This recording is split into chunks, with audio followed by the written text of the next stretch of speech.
Sarah. When you're missing John and Onyeka and just, the size and what those guys bring, how do you adjust when you're missing both of those guys? Right. No, I mean, really, we talked about this morning. It's next man up for us. Gallo will come in and Gorgie is the next guy, the next center that is available for us. So he has to be ready to go. He was in the rotation this morning doing walkthrough, and he's been watching, so he knows what we need. As far as what he needs to bring to the floor, that energy, a defensive presence, rebounding the basketball, all the things that those guys were doing out there when they were playing.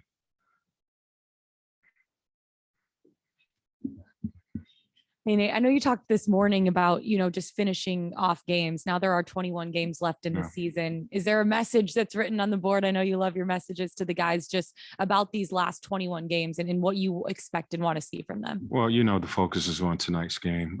We need to get off to a good start, and we need a strong finish. And, that's, been the thing that we've been talking about really, since this break. Since coming back from the break, is getting off to good starts and having strong finishes.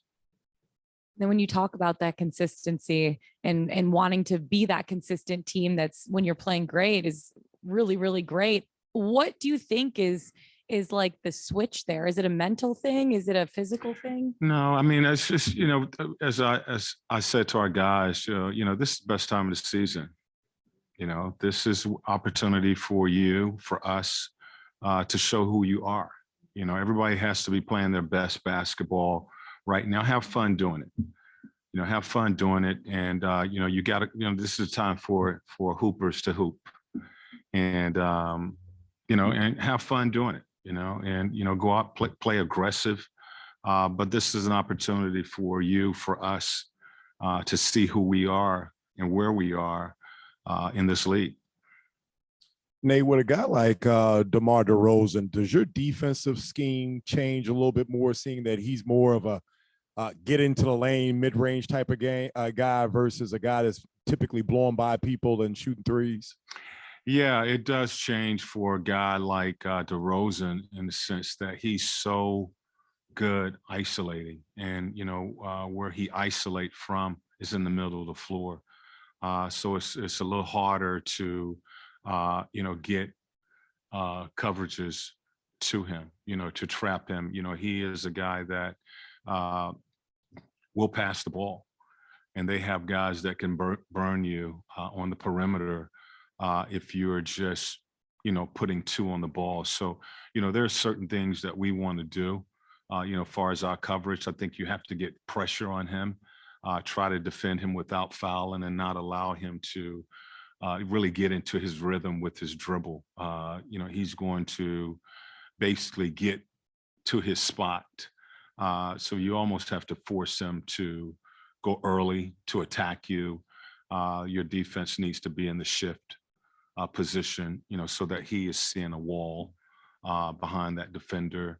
And you're trying to force him to shoot over the top, contest his shot without fouling him. But putting him in the middle of the floor and just allowing him, he does a good job of getting to his spot. And if you can get pressure on him, force him to play with his head down, hopefully when he comes up, there's a guy standing there. There's 2-3 guys standing there. Coach, good to see you. How you So I've got a question. I know it's a small sample size, but what have you seen out of Ayo Dosunmu?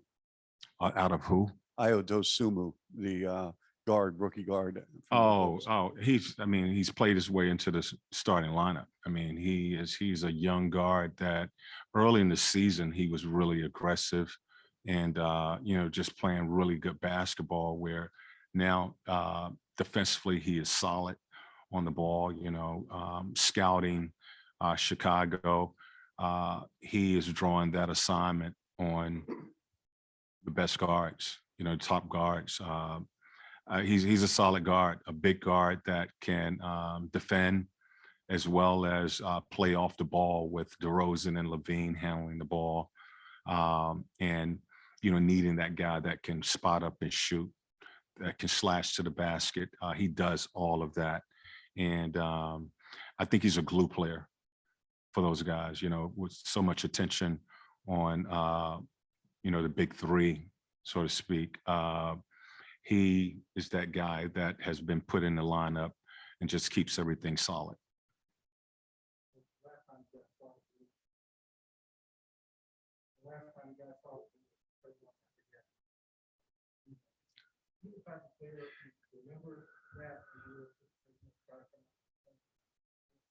I think, good players do. It was only a week ago, coming back from the break, that we played Chicago. So everything is really fresh, in our memory.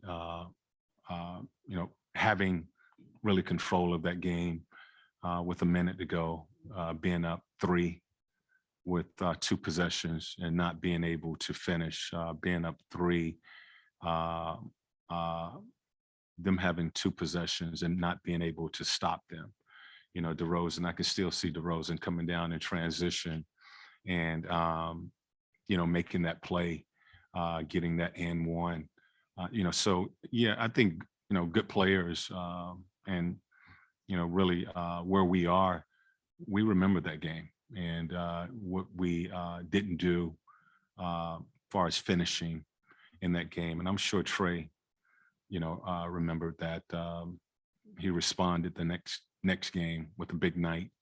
So we're hoping that he comes with a big night tonight.